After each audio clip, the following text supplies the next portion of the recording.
اللہ کے ایک نبی کا واقعہ سنانا چاہتا ہوں۔ یہ واقعہ قرآن مجید میں بہت تفصیل کے ساتھ موجود ہے، اور یہ واقعہ ایسا ہے کہ میں ان نبی علیہ الصلوۃ والسلام کے عمل کا نام لوں تو نبی علیہ الصلوۃ والسلام کا نام آپ کے ذہن میں خود ہی آ جائے گا۔ یعنی انہوں نے وہ عمل ایسا کیا کہ اب ان کے نام کے ساتھ وہ عمل ایک خاص ٹیگ بن گیا ہے۔ اور اگر میں اب عمل بتاتا ہوں، نام آپ خود بتائیں گے، اور ان کا عمل تھا کہ ان کے اندر کمال صبر تھا۔ اب یہ صبر کرنے والے نبی کون ہیں؟ صبر ایوب علیہ السلام۔ مشہور ہے دنیا میں کہ ایوب علیہ السلام کا جو صبر ہے وہ ضرب المثل بن گیا، وہ ایگزامپل بن گیا۔ صبر تو بہت سارے لوگوں نے دنیا میں کیا، مصیبتیں تو بہت سارے اللہ والوں پر آئیں، مگر حضرت ایوب علیہ الصلوۃ والسلام کو اس قدر کمال کا صبر جو ان کا تھا وہ کیا واقعہ ہے۔ تو آج مشکلیں ہیں، پریشانیاں ہیں، ٹینشن ہیں، لوگ جب پریشان ہوتے ہیں تو صبر کا دامن تھامنے کی بجائے نارملی بے صبری، شکوے اور شکایات کی طرف جاتے ہیں۔ تو زندگی میں جب بھی کوئی معاملہ آئے نا، ہمیں اللہ کے کلام کی طرف رجوع کرنا چاہیے، اللہ والوں کی سیرت کی طرف رجوع کرنا چاہیے، اور رب کریم کے جو منتخب ترین بندے ہیں دنیا کے افضل ترین جو افراد ہیں وہ انبیاء کرام علیہ الصلوۃ والسلام ہیں۔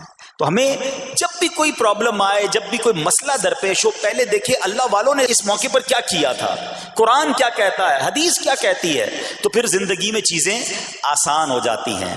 تو حضرت ایوب علیہ الصلوۃ والسلام کی سیرت کے بارے میں جانتے ہیں کہ آپ حضرت اسحاق علیہ الصلوۃ والسلام کی اولاد میں سے ہیں، اور ان کی والدہ حضرت لوط علیہ الصلوۃ والسلام کے خاندان سے ہیں۔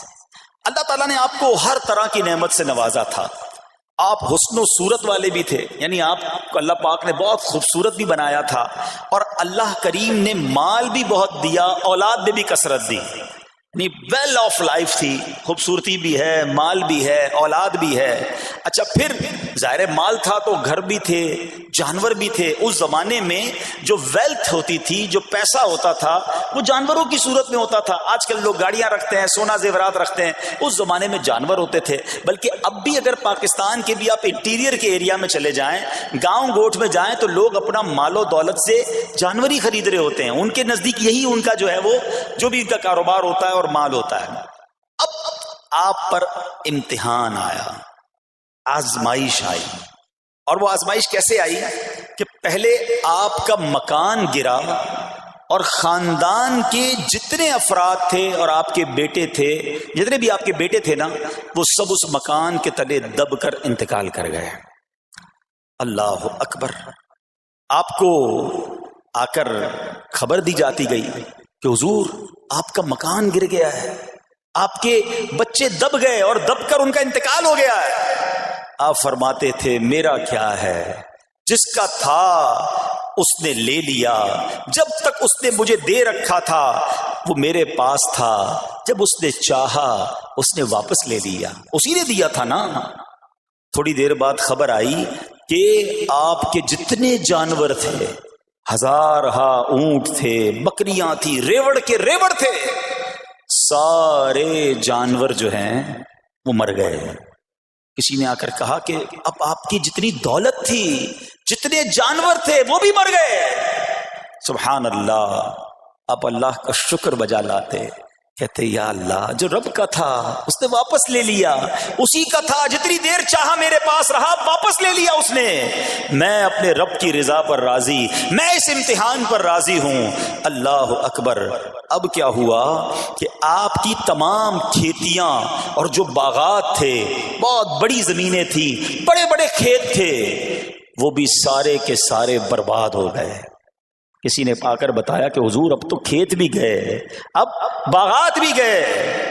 آپ نے فرمایا کہ جس کا تھا اس نے لے لیا، میں اس کی رضا پر راضی ہوں، جب تک میرے پاس تھا وہ میرے پاس تھا، اب رب نے واپس لینا چاہا تو اس نے لے لیا۔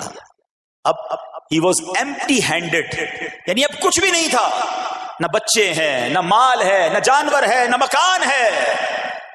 مگر حضرت ایوب علیہ الصلوۃ والسلام کی زبان پر پھر بھی شکر ہے، اب بھی شکر ہے، شکوہ نہیں ہے کہ اللہ میں تیری رضا پر راضی ہوں، لیکن ابھی امتحان ختم نہ ہوا تھا۔ اور اس امتحان کے پیچھے بعض مفسرین نے ایک اور قول بھی نقل کیا کہ شیطان نے حضرت ایوب علیہ السلام کو دیکھ کر اللہ کی بارگاہ میں کہا کہ مولا یہ تیرا بندہ اس لیے تیرا شکر گزار ہے کہ تو نے اسے بڑا نوازا ہے، بڑا مال دیا ہے، اولاد دی ہے، گھر دیا ہے۔ اب رب کریم نے حضرت ایوب پر امتحان بھیجا تاکہ پتا چلے کہ میرے نیک بندے امتحان کے بعد بھی صبر کرتے ہیں۔ لیکن اب سب چلا گیا نا، تو شیطان نے کہا کہ ابھی جان تو باقی ہے نا، صحت تو باقی ہے، اللہ اکبر، مزید آزمائش آئی اور یہ ہوا کہ آپ کو بیمار کر دیا گیا۔ مبارک جسم پر بڑے بڑے آبلے پڑ گئے، پھوڑے جس کو کہتے وہ پڑ گئے۔ اس حال میں آپ کے سارے دوست بھی آپ کو چھوڑ کے چلے گئے۔ آج کل ویسے بھی حال ایسا ہی ہے جناب، جب تک پیسہ ہے، شہرت ہے، آپ کے پاس کوئی مال ہے تو آس پاس بہت سارے لوگ ہوتے ہیں، مگر جب یہ سب چیزیں چلی جائیں نا تو بعض اوقات ایسی کنڈیشن میں اپنے اور پرائیوں کی جانچ بھی ہو جاتی ہے کہ اب کون کھڑا ہے۔ دوستی مال کے لیے تھی، دوستی شہرت کے لیے تھی، دوستی منصب کے لیے تھی، یا کسی کی ذات سے واقعی خالص دوستی تھی؟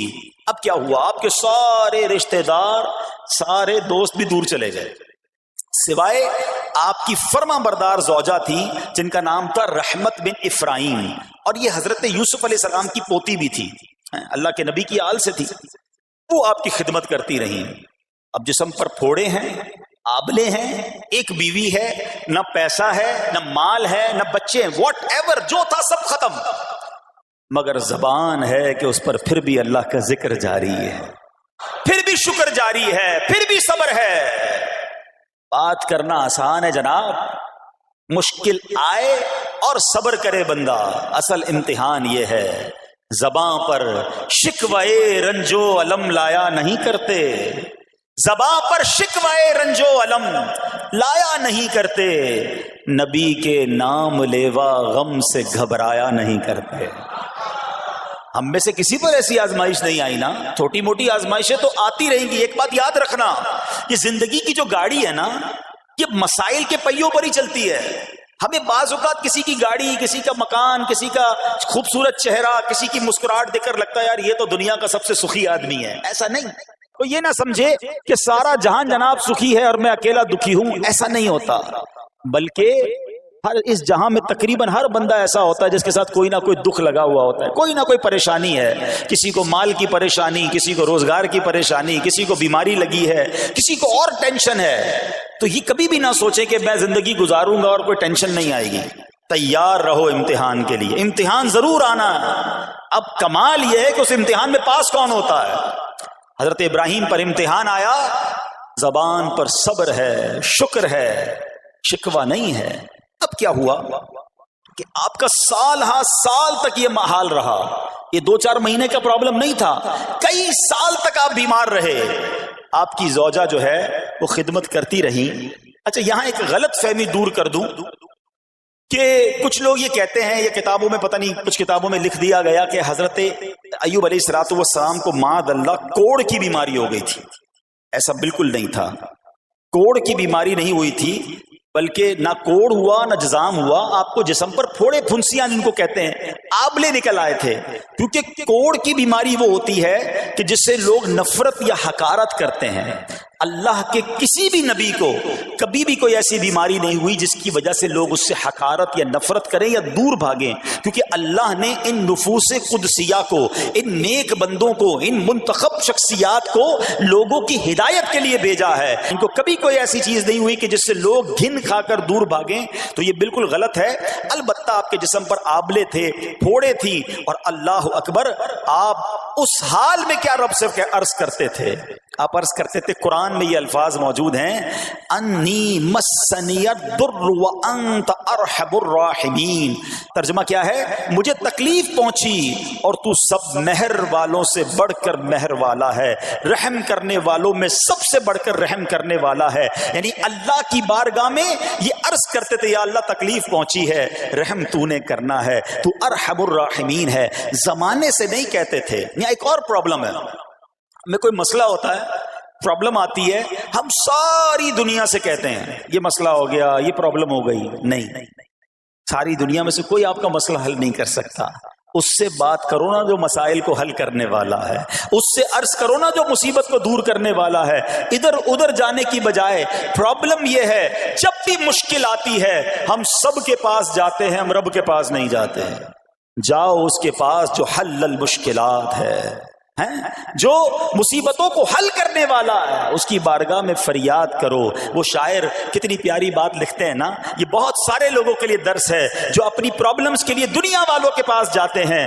ارے اگر پکارنا ہے تو اللہ کی بارگاہ میں پکارو، التجا کرنی ہے تو اللہ کے حبیب سے عرض کرو نا. شاعر لکھتے ہیں، کسی کا احسان کیوں اٹھائیں، کسی کو حالات کیوں بتائیں، کسی کا احسان کیوں اٹھائیں، کسی کو حالات کیوں بتائیں.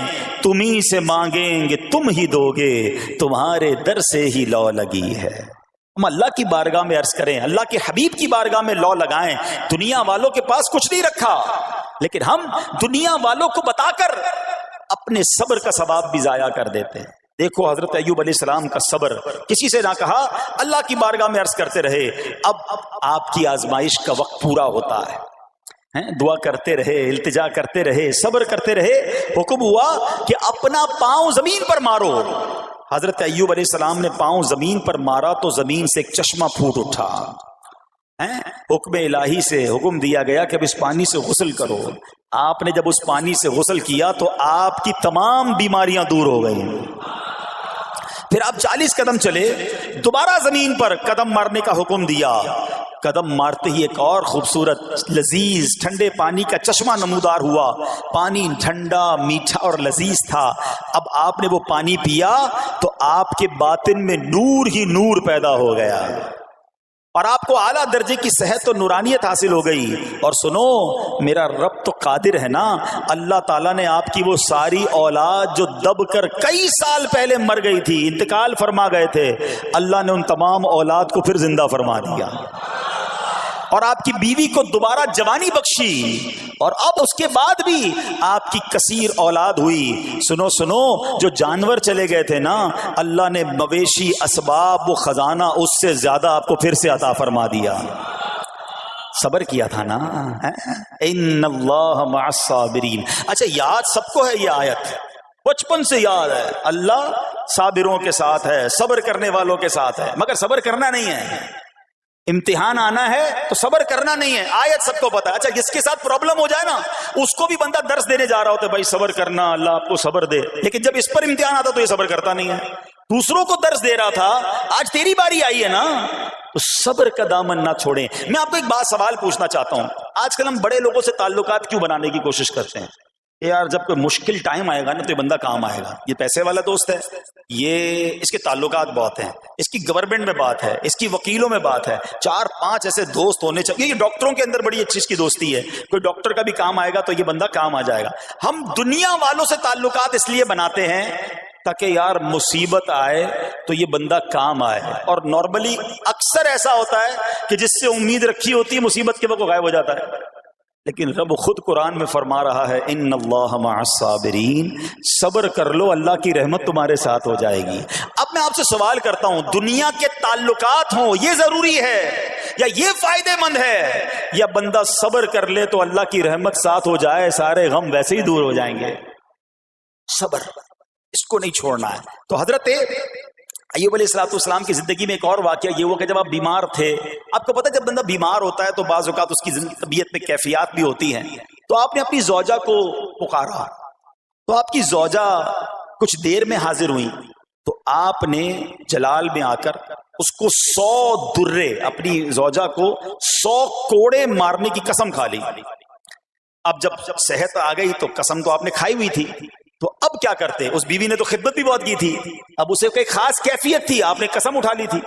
سبحان اللہ. ایوب علیہ الصلوۃ والسلام کو اللہ کریم نے قرآن میں کیا حکم دیا کہ اے ایوب آپ ایک یعنی 100 جس کو کہتے ہیں تنکے 100 تنکوں والی جھاڑو لیں اور اس جھاڑو کو ایک مرتبہ اپنی بیوی کو مار دیجئے تو آپ کی قسم جو ہے وہ پوری ہو جائے گی، یعنی قسم کا کفارہ نہیں دینا ہوگا. اللہ اکبر. اللہ نے اس نبی علیہ السلام کی فرما بردار بیوی کی جو سزا تھی یا جو معاملہ تھا اس کو کتنا آسان فرما دیا. تو رب کریم نے قرآن مجید فرقان حمید میں اس کو کس طرح بیان فرمایا؟ وَخُذْ بِيَدِكَ ضِغْثًا فَاضْرِب بِهِ وَلَا تَحْنَثْ. فرمایا کہ اپنے ہاتھ میں ایک جھاڑو لے کر اسے مار دے اور قسم نہ توڑ. انا وجدناہ صابرا. فرمایا ہم نے اسے صابر پایا. نعم العبد. کیا اچھا بندہ. انہو اواب. بے شک وہ بہت رجوع لانے والا ہے. ارے آج دنیا کسی کو کہے یہ صبر والا ہے، حضرت ایوب کی شان دیکھو کہ رب فرما رہا ہے قرآن میں انا وجدناہ صابرا، اور ہم نے ایوب کو صبر کرنے والا پایا، صابر پایا. اللہ حضرت ایوب کے صبر کے صدقے ہمیں بھی صابرین میں شامل فرما لے. اللہ اکبر. سبحان اللہ. اور رب کریم نے جو اواب فرمایا، علماء کہتے ہیں کہ یہ اواب کے لاجواب خطاب کو جو آپ کے سر مبارک پر ایک تاج کی طرح رکھ دیا گیا، کیونکہ اواب کے معنی کیا ہے؟ انہو اواب. بے شک وہ بہت رجوع لانے والا ہے. اللہ اکبر. صبر کیا تو رب نے کیسے کیسے القاب جو ہیں وہ قرآن میں عطا فرمائے. یہاں ایک اور بات بھی سیکھنے والی ہے کہ حضرت ایوب علیہ السلام کے صبر کا کمال یہ ہے کہ قرآن میں ذکر آ گیا. اب صبح قیامت تک حافظ تلاوت کریں گے، تراویح میں قرآن پڑھا جائے گا، جب بھی قرآن کی تلاوت دنیا کے کونے کونے میں کی جائے گی، قیامت تک حضرت ایوب کے صبر کا ذکر ہوتا رہے گا.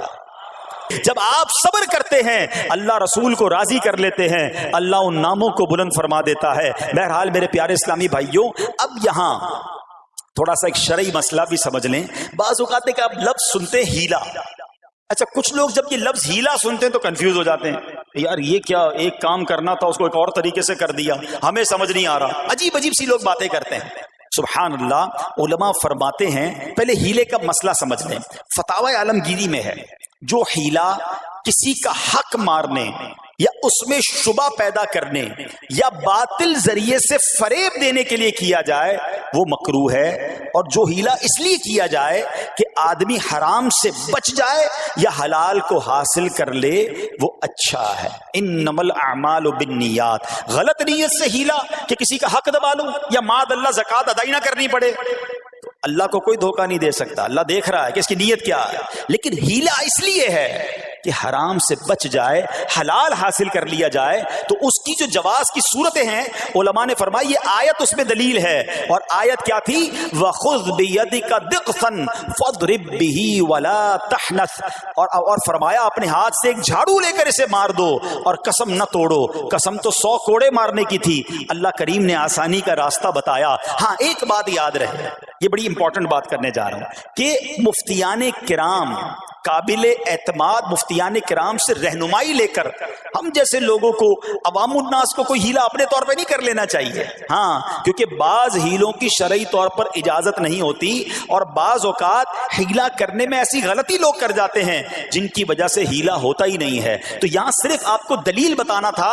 باقی اگر کسی قسم کا کوئی شرعی ہیلا کرنا ہے تو قابل اعتماد مفتیان کرام سے رجوع کیا جائے. سبحان اللہ. اب حضرت ایوب علیہ السلام کے صبر کی بات ہوئی ہے نا، اللہ نے پتہ ہے آپ کو کتنا مقام عطا فرمایا کہ نبی کریم صلی اللہ تعالی علیہ وآلہ وسلم نے ارشاد فرمایا حضرت ایوب لوگوں میں سب سے بڑھ کر عالم، صابر اور غصہ پینے والے تھے. حضرت ابن مسعود رضی اللہ تعالیٰ عنہ سے مروی ہے کہ حضرت ایوب علیہ السلام قیامت کے دن صبر کرنے والوں کے سردار ہوں گے. ہاں صبر کرنے والوں کے بھی سردار ہوں گے. اچھا بعض اوقات ہوتا کیا ہے، اچانک کوئی پرابلم آ گئی، کہیں آگ لگ گئی، گاڑی میں نقصان ہو گیا، پیسے چوری ہو گئے، موبائل چوری ہو گیا، کوئی چیز میں نقصان ہو گیا، کاروبار میں نقصان ہو گیا، صحت خراب ہوئی. بندہ کہتا ہے یار یہ میرے ساتھ کیوں ہوا ہے، میں نے ایسا کیا کیا ہے. بعض اوقات زبان سے شکوے، شکایت حالانکہ قرآن مجید فرقان حمید نے تو پہلے ہی ہمیں بتا دیا ہے. ہمارا پرابلم پتہ ہی کیا ہے؟ ہم بہت ساری باتیں جانتے ہیں دنیا کی، قرآن و حدیث پڑھتے نہیں ہیں، تو مینٹلی پریپیئرڈ نہیں رہتے. آپ کو پہلے ہی پتا ہو کہ یار گرمیاں آنے والی ہیں، تو اچانک گرمیاں آئیں گی تو پریشان نہیں ہوں گے نا. آپ کو پتا تھا جون جولائی میں گرمیاں ہوتی ہیں بھائی، سردیاں نہیں ہوتی. آپ پنکھا بھی تیار رکھتے ہیں، ٹھنڈا پانی کا انتظام بھی رکھتے ہیں، گرمی کے وقت باہر کم نکلتے ہیں. اور سردیاں آتی ہیں آپ کو پہلے ہی پتا ہوتا ہے، اب رضائی تیار کر لیتے ہیں، سویٹر نکال لیتے ہیں. ایسا نہیں ہوتا کہ صبح اٹھتے تو 40 ڈگری ہوتا ہے، دوسرے دن اٹھتے تو 5 ڈگری ہوتا ہے. بندہ کہ یار آج ٹھنڈ کی ہو گئی، کل گرمی کی ہو گئی. مینٹلی پریپیئرڈ جب بندہ ہوتا ہے تو وہ تیار ہوتا ہے. اگر جو قرآن پڑھنے والا ہے، حدیث پڑھنے والا ہے، اس کو تو پہلے ہی مینٹلی پریپیئرڈ ہونا ہے. کیوں؟ قرآن کا وعدہ ہے نا، قرآن کا اعلان سنو. اللہ کریم قرآن مجید میں کیا ارشاد فرماتا ہے؟ بسم اللہ الرحمن الرحیم وَلَنَبْلُوَنَّكُمْ بِشَيْءٍ مِّنَ الْخَوْفِ وَالْجُوعِ وَنَقْصٍ مِّنَ الْأَمْوَالِ وَالْأَنفُسِ وَالثَّمَرَاتِ وَبَشِّرِ الصَّابِرِينَ. اور ضرور ہم تمہیں آزمائیں گے. کیا فرمایا؟ ضرور آزمائیں گے، تیار رہو. دیر از ایگزامینیشن. اچھا آزمائش کن کن چیزوں کی ہوگی؟ سبحان اللہ، قرآن نے لسٹ بھی دے دی ہے کہ آزمائش کیا ہوگی. فرمایا کچھ ڈر سے، اچانک خوف آ جاتا ہے نا، کوئی دشمن آ جاتا ہے، کوئی دھمکی دے رہا ہوتا ہے، اچانک حالات خراب ہو جاتے ہیں، دل میں خوف بیٹھ جاتا ہے. پھر فرمایا بھوک سے، مال کم ہو گیا، تنگی آ گئی تو بھوک سے. پھر فرمایا کچھ مالوں اور جانوں اور پھلوں کی کمی سے. کبھی کاروبار میں نقصان ہوگا، کبھی کسی کے باغات ہے تو باغ فصل اجڑ سکتی ہے، آپ کو کوئی نقصان ہو سکتا ہے، کسی جگہ آگ لگ سکتی ہے، اور جانوں کی کمی سے بیماری بھی آ سکتی ہے. مگر آگے کیا فرمایا؟ وَبَشِّرِ الصَّابِرِينَ. خوشخبری سنا ان صبر والوں کو. اور جب سبحان اللہ یہ ایگزام آتا ہے نا، جو اس ایگزام سے نکل جاتا ہے تو رب نے فرمایا خوشخبری ہے. اللہ اکبر. ہم نے زندگی میں دیکھا ہے جس نے مصیبت پر صبر کیا، اللہ کی رضا پر راضی رہا، اللہ نے مشکل سے بھی نکالا اور پہلے سے اسے زیادہ عطا فرما دیا. ہمارا پرابلم ہی ہم ٹیسٹ میں فیل ہو جاتے ہیں. جیسے ہی امتحان شروع ہوا، واویلا شروع، شور شروع، شکوے شروع. سب کو بتانا، حالانکہ کر کوئی نہیں سکتا لیکن سب کو بتائیں گے.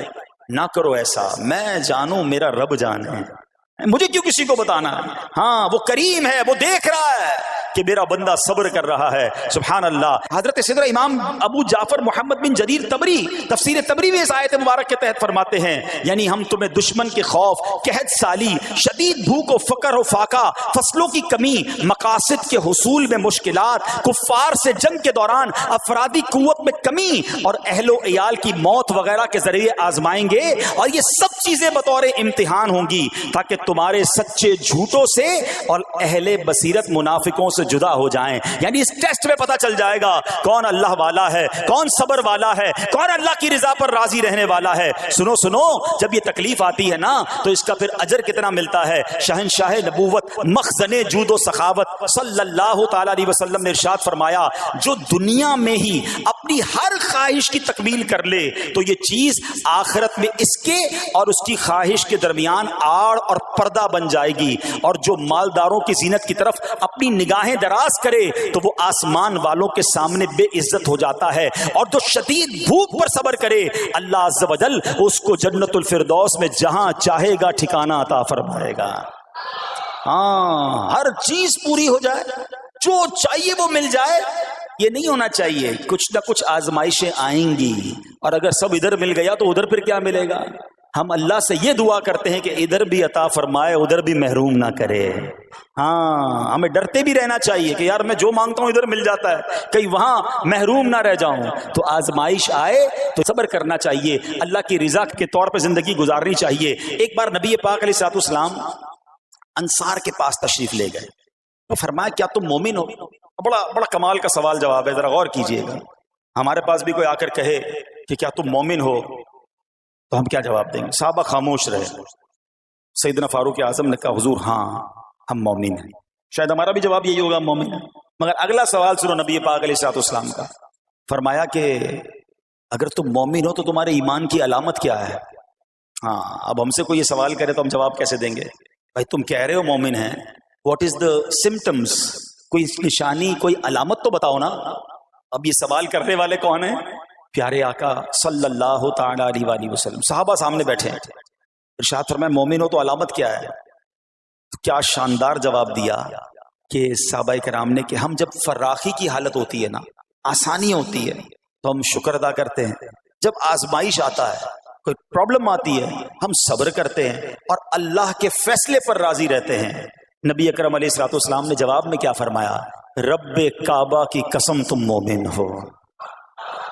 تو پتہ یہ چلا کہ مومن ہونے کی نشانی یہ ہے کہ جب اچھے دن آئیں تو شکر کرے اور مشکل کے دن آئیں تو اللہ کی رضا پر، اللہ کے فیصلوں پر راضی رہے، صبر کرے۔ اب آؤ سوال کرتے ہیں، اچھے دن آتے تو ہم کیا کرتے ہیں؟ ارے بھائی میں تو انتظار میں تھا، تھوڑے پیسے آئیں تو فلاں عیاشی کروں، فلاں گناہ کروں، تھوڑے پیسے تھے تو وہ کام ہی نہیں کر پا رہا تھا، اب تو موقع لگا ہے، اب تو دن آئے ہیں۔ معاذ اللہ، جس کو اللہ نعمتیں دیتا ہے، فراخی دیتا ہے، تو وہ اللہ کی نافرمانی میں لگ جاتا ہے، اور جب اس کو کوئی آزمائش بھیجتا ہے تو وہ ناشکری کہہ کر، بلکہ بعض اوقات تو کفریہ کلمات منہ سے نکال کر ایمان سے بھی ہاتھ دھو بیٹھتا ہے۔ ایسا نہیں ہونا چاہیے۔ عقل مند وہ ہے، یاد رکھنا کہ رب جتنی عطائیں بڑھائے ہم اتنے سجدے بڑھائیں، ہم اتنے صدقے بڑھائیں۔ دیکھو نا دنیا میں کیا ہوتا ہے، آپ کو کوئی تحفہ دے، آپ کیا کہتے ہیں؟ شکریہ، جزاک اللہ۔ دوبارہ تحفہ دے، آپ کہتے ہیں بہت مہربانی۔ تیسری بار دے، بندہ کہ یار یہ تو مجھ پر کتنا مہربان ہے۔ اتنی مہربانیاں، ناراض نہیں ہونا چاہیے۔ جو تمہیں دنیا میں 2-4 تحفے دے دے، تم اسے ناراض نہیں کرنا چاہتے۔ جب سے میں پیدا ہوا، جب سے وہ نواز رہا ہے، وہ ناراض نہ ہو جائے اس کا کوئی خیال نہیں، وہ دیے جا رہا ہے۔ ہم تو دیکھتے ہیں نا، بندہ غریب ہوتا ہے، تھوڑے گناہ، جیسے جیسے امیر ہوتا گیا اس کے پر پرزے نکلنا شروع ہو جاتے ہیں، مسجد سے دور، نمازوں سے دور، معاذ اللہ حرام کاموں میں پڑ جاتا ہے۔ ارے اللہ کے بندے، تجھے رب نواز رہا ہے، تیرے تو سجدے بڑھنے چاہیے تھے۔ لیکن ہوتا کیا ہے، وہ عطائیں بڑھاتا ہے، لوگ خطائیں بڑھاتے ہیں۔ نہ کرو ایسا۔ جب فراخی ہو، جب اللہ کی طرف سے آسانی ہو تو شکر ہو، اور جب آزمائش آئے تو صبر ہو۔ یہی مومن کی نشانی ہے، اور اللہ سے دعا کرتے ہیں کہ اللہ کریم ہمیں اپنے شکر گزار اور صبر کرنے والے بندوں میں شامل فرما لے۔ اور یقین کریں، صبر کا جو پھل ہے نا، وہ کہتے ہیں نا صبر کا پھل میٹھا، او ہو بالکل ٹھیک کہا، بلکہ بہت میٹھا ہے۔ سنو، اللہ عز و جل فرماتا ہے کہ جب میں کسی بندے کو بیماری میں مبتلا کروں، ہو سکتا ہے یہاں بھی میرا کوئی بھائی بیمار بیٹھا ہو، مدنی چینل کے ناظرین میں سے کوئی بیمار بیٹھا ہو، دیکھو بیماری آئے نا، شکوہ مت کرنا، صبر کرنا۔ فضیلت سنو، حدیث قدسی ہے، اللہ فرماتا ہے جب میں اپنے کسی بندے کو بیماری میں مبتلا کروں اور وہ اس پر صبر کرے، کسی سے شکایت نہ کرے، تو میں اس کے گوشت کو اچھے گوشت سے اور اس کے خون کو اچھے خون سے بدل دیتا ہوں۔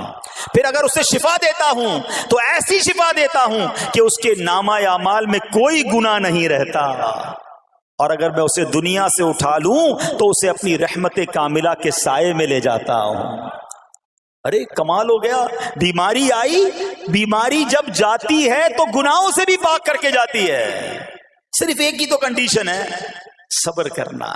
بیماری آئی، صبر کرنا، ہاں کسی سے بات نہ کریں، شکوہ نہ کریں، اللہ کی بارگاہ میں عرض کریں مولا تیری مہربانی، ہاتھ میں درد ہے باقی جسم تو سلامت ہے، اے اللہ آنکھ میں درد ہے باقی جسم تو سلامت ہے، اے اللہ گردوں میں پرابلم ہے میرا باقی جسم تو سلامت ہے، یہ بھی تیری مہربانی ہے۔ اللہ کرے کہ ہم شکر گزار بندے بن جائیں، کیونکہ یہ بیماری تو ہمارے گناہ معاف کروانے آئی تھی، مگر افسوس یہ ہے کہ جو گناہ معاف کروانے والا کام ہمارے ساتھ ہوا اس میں بھی ہم نے اللہ کو ناراض کر دیا اور شکوے شکایات کی۔ سنو سنو، اس نے اخلاق کے پیکر نبیوں کے تاجور صلی اللہ تعالی علیہ وسلم نے ارشاد فرمایا، ابھی تو صرف بیماری کی بات ہوئی نا، اب آؤ اگر کسی کو کاروبار میں نقصان ہو گیا، کسی کے پیسے کم ہو گئے، کسی کی جان و مال کا کوئی نقصان ہوا، کوئی آگ وغیرہ لگ گئی، سنو اللہ کے حبیب علیہ الصلوۃ والسلام فرماتے ہیں کہ اللہ ارشاد فرماتا ہے، پھر حدیث قدسی ہے کہ جب میں اپنے کسی بندے کے بدن یا اس کے مال یا اس کی اولاد کی طرف کوئی سختی بھیجوں، پھر وہ صبر جمیل کے ساتھ اس کا استقبال کرے، تو قیامت کے دن مجھے اس سے حیا آئے گی کہ میں اس کے لیے میزان قائم کروں یا اس کا نامہ اعمال کھولوں۔ ہائے ہائے ہائے، سمجھتے ہو اس کا مطلب؟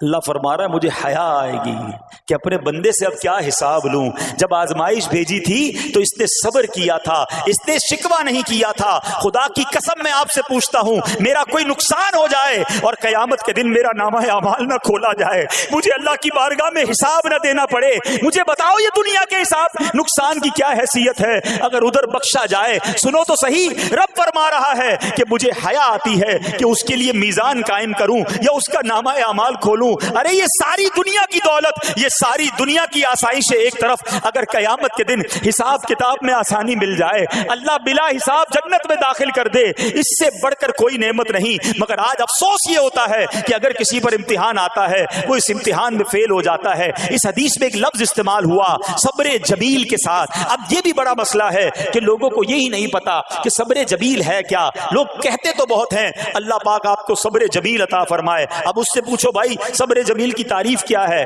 تو پھر تعریف نہیں پتا ہوتی. یہ کسی جمیل بھائی کا صبر نہیں ہے کہ جس کو صبر جمیل کہا جاتا ہے. صبر جمیل کی تعریف سمجھو. علماء کہتے ہیں کسی مصیبت زدہ اور غیر مصیبت زدہ کو برابر میں دیکھو مگر دونوں میں کوئی فرق نظر نہ آئے.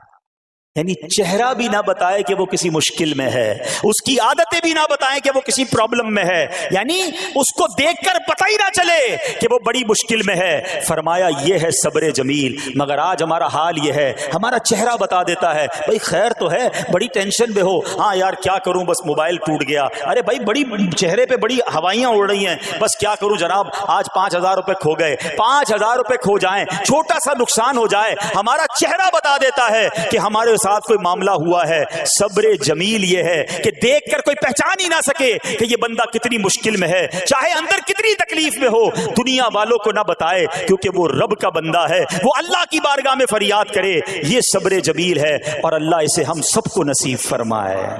ہاں یہ بڑی کمال کی بات ہے. ہم کیا کرتے ہیں سارے جہان کو بتاتے ہیں, اچھا پھر آخر میں لوگ کہتے بھی ہیں جب پورے محلے کو بتا دیا نا پھر اس کے بعد کہتے ہیں بس کیا کریں بھائی صبر ہی کر رہے ہیں.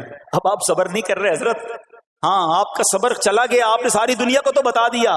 صبر یہ ہے کہ صبر پہلے صدمے پر ہوتا ہے. جیسے ہی آپ کو کوئی صدمہ لگا نا, اب آپ جانے رب جانے, نہ بتائیں کسی کو, ٹھیک ہے وہ الگ بات ہے آپ کسی کو دعا کے لیے کہہ دیں, لیکن بڑا نقصان ہو گیا, بڑی مشکل ہو گئی, بڑی پریشانی ہو گئی, اس سے حل تو کوئی نہیں ہونا. اچھا ہمارا ماجرا ایک اور بھی بڑا عجیب ہے, مشکل ہو جائے تو سب کو بتاتے ہیں, آسانی ہو جائے تو پھر کسی کو نہیں بتاتے. 5,000 کا نقصان سارے محلے کو پتا ہے, 50,000 کا فائدہ ہوا پھر کسی کو بتایا آپ نے؟ نہیں یار بتاؤں گا تو نظر لگ جائے گی. گھر والوں کو تو بالکل بھی نہیں بتاؤں گا, خرچہ بڑھا دیں گے. گھر والوں کو ساری ٹینشن کی خبریں جا کے دے رہے ہوتے ہیں, مارکیٹ میں بڑا نقصان ہو گیا, آج بڑا مندہ ہے, ارے بھائی کاروبار بالکل نہیں ہے, تاکہ گھر والوں کا خرچہ روک سکے. اور جیسے ہی کاروبار اچھا ہو گیا گھر جاتے پھر بھی وہی والا منہ بنا لیتے ہیں تاکہ ان کو پتہ نہ چلے میں بڑے پیسے کمانے لگا ہوں. یہ نہ کیا کریں. ہاں ٹینشن آپ کسی کو بتا کر اپنا صرف ثواب ضائع کرتے ہیں, باقی کچھ نہیں ہوتا. کرنا رب نے ہے, اور یہ اگر آزمائش میرے درجے بلند کرنے آئی ہے, اگر یہ آزمائش مجھے اللہ کے قریب کرنے آئی ہے تو پھر تو اس کا استقبال ہونا چاہیے نا.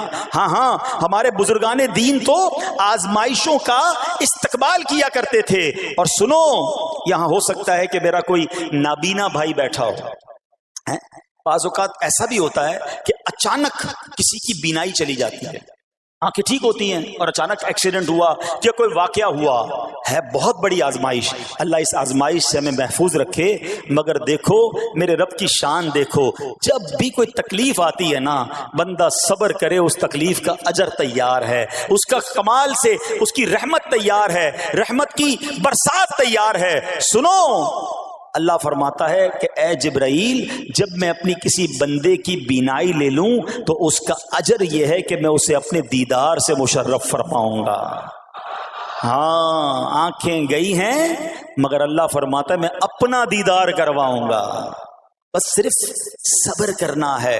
اسی طرح میرے پیارے اسلامی بھائیوں, بعض لوگوں کے یہاں بچے کا انتقال ہو جاتا ہے, چھوٹے چھوٹے بچوں کا انتقال ہو جاتا ہے, یا بعض اوقات پیدائشی بچہ مرا ہوا ہوتا ہے پیدا, اس کا انتقال ہو جاتا ہے, یا بعض اوقات ولادت سے پہلے ہی بچہ ضائع ہو جاتا ہے. بہت شور, بڑا واویلا, بڑا رونا پیٹنا گھروں میں ہوتا ہے. مت کیا کرو ایسا, یقین کریں یہ بہت بڑا انعام تمہیں ملنے جا رہا ہے.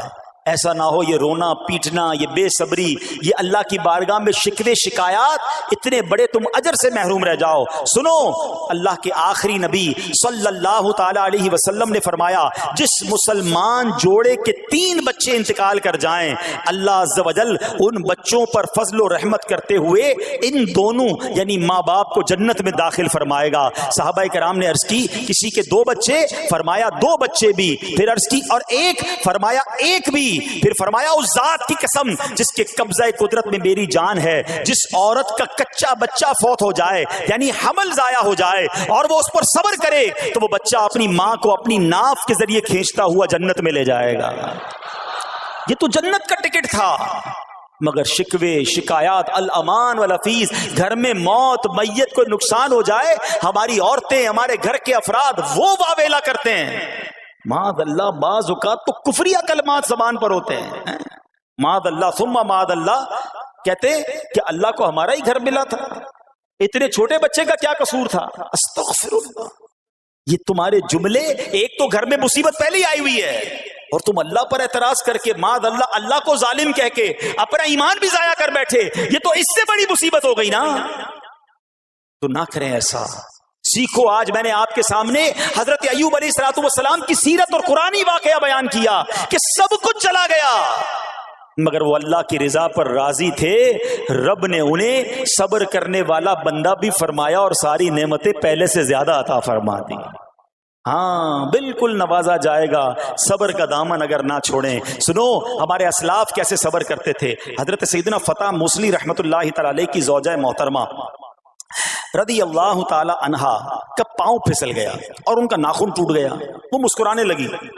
اللہ اکبر، کبھی کبھی ہمارا بھی ناخن ٹوٹا ہوگا، بہت تکلیف ہوتی ہے، ناخن ٹوٹے تو جان نکل جاتی ہے، مگر آپ مسکرانے لگی۔ کسی نے پوچھا کہ آپ کو ناخن ٹوٹنے کا درد نہیں ہوا، آپ مسکرا رہی ہیں؟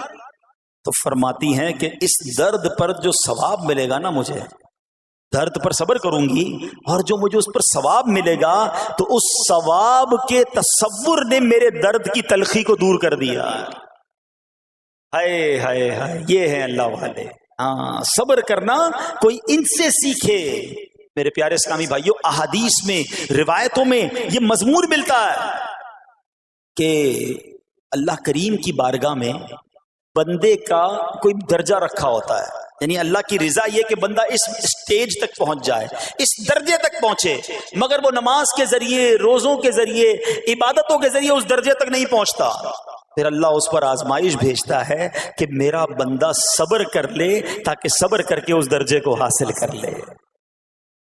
ہائے ہائے، یعنی مجھ پر کوئی آزمائش آئی تھی میرے درجے بڑھانے، مگر ہائے میری بے صبری کہ میں نے وہ درجہ پانے کا موقع ضائع کر دیا، میں نے وہ ثواب پانے کا موقع ضائع کر دیا۔ خدا را یاد رکھنا، اگر کسی آزمائش سے گزر رہے ہو تب بھی، اور اگر آئندہ کوئی آزمائش آئے، صبر کا دامن نہ چھوڑنا، یہ تصور کر لینا کہ یہ میرے گناہ معاف کرنے کا ذریعہ بن رہا ہے، یہ میرے درجے بڑھانے کا ذریعہ بن رہا ہے۔ اور سنو، جب مصیبت آئے تو پڑھنا کیا ہے؟ رسول اللہ صلی اللہ تعالی علیہ وآلہ وسلم نے فرمایا جو مصیبت کے وقت انا للہ و انا الیہ راجعون کہتا ہے تو اللہ عز و جل اس کی پریشانی دور فرما دیتا ہے اور اس کے کام کا انجام اچھا فرماتا ہے اور اسے ایسا بدل عطا فرماتا ہے جس پر وہ راضی ہو جاتا ہے۔ تو یہ پڑھ لیں، لیکن شکوہ نہ کریں، دنیا والوں کو بتانے کی حاجت نہیں۔ اچھا، وہ جو میں بات کر رہا تھا کہ تکلیف سب کو بتانی ہے اور راحت کے بارے میں کسی کو کوئی شکر کرتا ہوا نظر نہیں آتا۔ ایک بار ایک شخص کے سر پر جو ہے نا وہ تکلیف ہوئی نا، سر میں درد ہو گیا، اس نے پٹی باندھی اور گھومنے لگا۔ اس زمانے میں حضرت رابعہ بصریہ رضی اللہ رحمت اللہ تعالی علیہ، اللہ کی بہت بڑی ولیاں ہیں، آپ نے اس کو دیکھا کہ کیوں پٹی باندھی ہے؟ وہ کہتا سر میں درد تھا اس لیے پٹی باندھی ہے۔ بات تھوڑی سی باریک ہے، سمجھدار لوگ سمجھیں گے، اس لیے پٹی باندھی ہے کہ سر میں درد تھا۔ اللہ اکبر۔ اس اللہ والی نے بتایا کیا کہا؟ آپ کہتی ہیں کبھی صحت کی پٹی بھی باندھی ہے؟ یہ جملہ ہے بڑا سمجھنے والا ہے، یعنی اللہ نے اتنے دنوں تک صحت میں رکھا تو کسی کو نہیں بتایا، اور تھوڑے دنوں کی تکلیف آئی تو پٹی باندھ کے سب کو بتانے چلا ہے کہ رب نے بیمار کیا ہے۔ ہاں، ہمیں اللہ کریم کی طرف سے آزمائش ہمیشہ تھوڑی آتی ہے. اگر اپنی زندگی کا ہم پورا عرصہ کیلکولیٹ کریں نا کہ بھئی 40 سال کا کوئی بندہ ہو گیا ہے تو کتنے دن ہوئے 40 سال میں؟ ٹھیک ہے، ایک بار کبھی بیٹھ کے اکیلے میں حساب کرنا، اتنے ہزار دن میں نے دنیا میں گزارے، کتنے دن بیمار رہا؟ تو شاید چند دن، 100 دن، 50 دن، 200 دن بنیں گے. کئی ہزار دنوں میں سے اگر چند دن اللہ نے مجھ پر آزمائش ڈالی تو ہزاروں دن راحت بھی تو ڈالی نا، صحت بھی تو عطا فرمایا. اتنے دن جس رب نے چھاؤں میں کھڑا کیا، اگر تھوڑی دیر کے لیے دھوپ آئی ہے تو مجھے شکوہ نہیں کرنے چاہیے. یاد رکھنا، ہر رات کے بعد صبح ہے، ہر دھوپ کے بعد چھاؤں ہے. اگر تم انتظار کرو گے تو رب ایسی رحمت تم پر نازل کرے گا، اپنے غیب کے خزانوں سے عطا فرمائے گا. قرآن میں رب نے وعدہ کیا ہے وَمَن يَتَوَکَّلْ عَلَى اللَّهِ فَهُوَ حَسْبُهُ، جو اللہ پر بھروسہ کرے اللہ اس کے لیے کافی ہے. مگر ہمارا پرابلم یہ ہے کہ جب مشکل آتی ہے ہم یہ ساری باتیں بھول کر بس شکوہ، شکایات اور پریشانی میں چلے جاتے ہیں. ارے آپ اس مصیبت کو اللہ کی طرف سے نعمت سمجھ لو، اللہ کی طرف سے یہ سمجھ لو کہ میرے گناہ معاف کروانے، میرے درجات بلند کرنے کے لیے آیا ہے. اچھا اب ایک اور بات، بعض اوقات شیطان ہے نا، وہ کسی کے دماغ میں وسوسہ ڈالتا ہے کہ یار جب میں نمازیں نہیں پڑھتا تھا نا تب تو اتنا پریشان نہیں رہتا تھا، جب سے نمازیں شروع کی، دعوت اسلامی کے اجتماع میں آنے لگا، مدنی قافلوں میں سفر شروع کر دیا، اب تو میں نے کچھ ذمہ داری بھی لینا شروع کر دی ہے. ارے میں نے جب سے امامہ پہنا ہے، یہ داڑھی رکھ لی ہے، میری کوئی اسلامی بہن سن رہی ہے کہ بے پردہ گھومتی تھی تو کوئی اتنا ٹینشن نہیں تھا، اب میں نے جناب پردہ کرنا شروع کیا ہے، قرآن پڑھنا شروع کیا ہے تو ٹینشنیں شروع ہو گئی ہیں. اب شیطان بعض لوگوں کے ذہنوں میں یہ وسوسہ ڈالتا ہے کہ میں تو دین کے قریب ہو رہا ہوں، اللہ کے قریب ہو رہا ہوں، اور مجھ پر آزمائشیں کیوں آ رہی ہیں؟ سنو سبحان اللہ، اللہ کے حبیب علیہ الصلوۃ والسلام کی کیا شان ہے. ہم اعلیٰ حضرت ایسے ہی نہیں کہتے کہ میں نثار تیرے کلام پر، ملی یوں تو کس کو زبان نہیں، وہ سخن ہے جس میں سخن نہ ہو، وہ بیان ہے جس کا بیان نہیں. میرے آقا نے کم و بیش 1450 سال پہلے یہ مسئلہ سالو کر دیا. حضرت سیدنا سعد بن ابو وقاص رضی اللہ تعالیٰ عنہ فرماتے ہیں کہ میں نے عرض کی یا رسول اللہ صلی اللہ تعالیٰ علیہ وسلم، سب سے زیادہ مصیبتیں کن لوگوں پر ہیں؟ گلی مکا دی نا، پنجابی بچ کہتے ہیں نا، گالی بات ہی ختم کر دی. حضور یہ بتائیں سب سے زیادہ مصیبتیں کن لوگوں پر آئیں؟ پیارے آقا نے فرمایا انبیاء پر. اللہ اکبر، اللہ کے سب سے قریب تو انبیاء ہیں نا، انبیاء پر، پھر ان لوگوں کے بعد جو لوگ بہتر ہیں، پھر ان کے بعد جو بہتر ہیں. سنو اب اگلا جملہ، بندے کو اپنی دینداری کے اعتبار سے مصیبت میں مبتلا کیا جاتا ہے. اگر وہ دین میں سخت ہوتا ہے اس کی آزمائش بھی سخت ہوتی ہے، اگر وہ دین میں کمزور ہوتا ہے تو اللہ عز و جل اس کی دینداری کے مطابق اسے آزماتا ہے. بندہ مصیبت میں مبتلا ہوتا رہتا ہے یہاں تک کہ اس کے دنیا میں ہی اس کے سارے گناہ بخش دیے جاتے ہیں.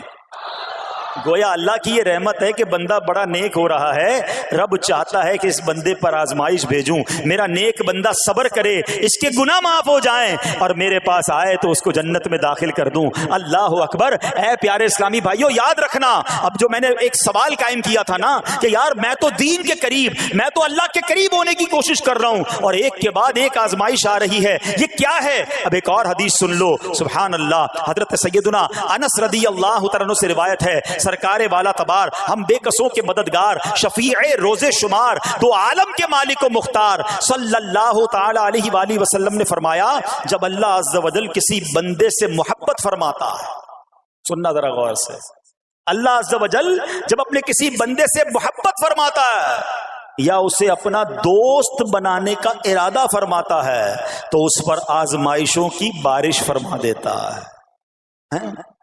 اب سوال ہے نا کہ میں اللہ دوست بھی بنا رہا ہے، اللہ کریم اس پر محبت بھی فرما رہا ہے اور آزمائشیں بھی بھیج رہا ہے. دوست پر آزمائشیں کون بھیجتا ہے؟ دوست کو تو راحتیں ڈالی جاتی ہیں. ہائے ہائے، اب یہی تو امتحان ہے، یہی تو چیک ہے. سنو، نبی پاک فرماتے ہیں جب اللہ اس پر آزمائش بھیجتا ہے نا، وہ بندہ اپنے رب کو پکارتا ہے، اے میرے رب عز و جل، تو اللہ فرماتا ہے میرے بندے تو جو کچھ مجھ سے مانگے گا میں تجھے عطا فرماؤں گا، تو جلد ہی تجھے دے دوں گا اور اسے تیری آخرت کے لیے ذخیرہ کر دوں گا۔ سبحان اللہ، یعنی اللہ والوں کو آزمایا جاتا ہے، ان کے درجات بلند کیے جاتے ہیں، ان کے گناہ معاف کیے جاتے ہیں۔ تو اے میرے پیارے اسلامی بھائیوں، کبھی بھی یہ ذہن میں خیال مت لانا کہ یار میں دین میں قریب آ رہا ہوں، میری آزمائشیں بڑھ رہی ہیں۔ سمجھ لو امتحان شروع ہو گیا ہے، ٹیسٹ شروع ہو گیا ہے، اب اس ٹیسٹ میں مجھے کامیاب ہونا ہے اور اللہ کے مزید قریب جانا ہے۔ زندگی میں جو گناہ ہو گئے ہیں یہ میرے گناہوں کا انشاءاللہ کفارہ بن جائے گا، میرے درجات کی بلندی کا سبب بن جائے گا۔ اللہ سے عرض کرنا، اے مولا میں تیری رضا پر راضی، میں تیرے فیصلوں پر راضی، اب تک جو دیا تھا تو نے دیا تھا، یہ سب کچھ تیرا ہے۔ اے رب جب تو واپس لے گا میں اس پر راضی۔ جب یہ ثابت قدمی نصیب ہو گئی پھر دیکھو غیب کے خزانوں سے کیسا آپ کے دل پر سکینہ اترے گا، پھر کیسا آپ پر رحمتوں کا نزول ہوگا۔ تو اے میرے پیارے اسلامی بھائیوں، مصیبتیں آ چکی اور آنے بھی والی ہیں، پہلے ذہنی طور پر تیار رہنا، مگر صبر کرنا۔ یہ چند دنوں کی، چند گھنٹوں کی، چند لمحوں کی مصیبت ہے، مگر یہ تمہارے درجات کو بلند کر دے گی۔ رب کریم صبر کرنے والوں کو پسند فرماتا ہے۔ اور جو میں نے بات کہی تھی کہ صبر بھی کریں اور جب اللہ کریم کی طرف سے راحتیں آ جائیں تو شکر بھی کریں۔ کیا شاندار رب کا قرآن میں فرمان ہے، اللہ فرماتا ہے وَإِذْ تَأَذَّنَ رَبُّكُمْ لَئِن شَكَرْتُمْ لَأَزِيدَنَّكُمْ وَلَئِن كَفَرْتُمْ إِنَّ عَذَابِي لَشَدِيدٌ۔ اللہ قرآن میں فرماتا ہے اور یاد کرو جب تمہارے رب نے اعلان فرما دیا کہ اگر تم میرا شکر ادا کرو گے میں تمہیں اور زیادہ عطا کروں گا۔ ہاں شکر کرو رب اور دے گا، مگر اگلا حصہ سمجھنے والا ہے، اور اگر تم ناشکری کرو گے تو میرا عذاب سخت ہے۔ اللہ نے اپنے عذاب سے بھی ڈرایا ہے اور شکر کرنے کا درس بھی دیا ہے۔ تو بہرحال میرے پیارے اسلامی بھائیوں، اللہ کریم سے میں دعا کرتا ہوں کہ اپنے نیک بندوں کے صدقے، کربلا والوں کے صبر کے صدقے، نبی پاک علیہ الصلوۃ والسلام کے طائف کے میدان میں پتھر کھا کر دعا دینے والے صبر کے صدقے، رب کریم ہمیں بھی صبر کی نعمت نصیب فرمائے۔ صرف زبانی نہیں، قلبی طور پر ہمیں صبر کرنے والوں میں شامل فرما لے۔ اگر ہم پر کوئی آزمائش ہے تو رب کریم یہ آزمائش ہمارے گناہوں کا کفارہ بنا دے، ہمارے درجات کی بلندی کا سبب بنا دے۔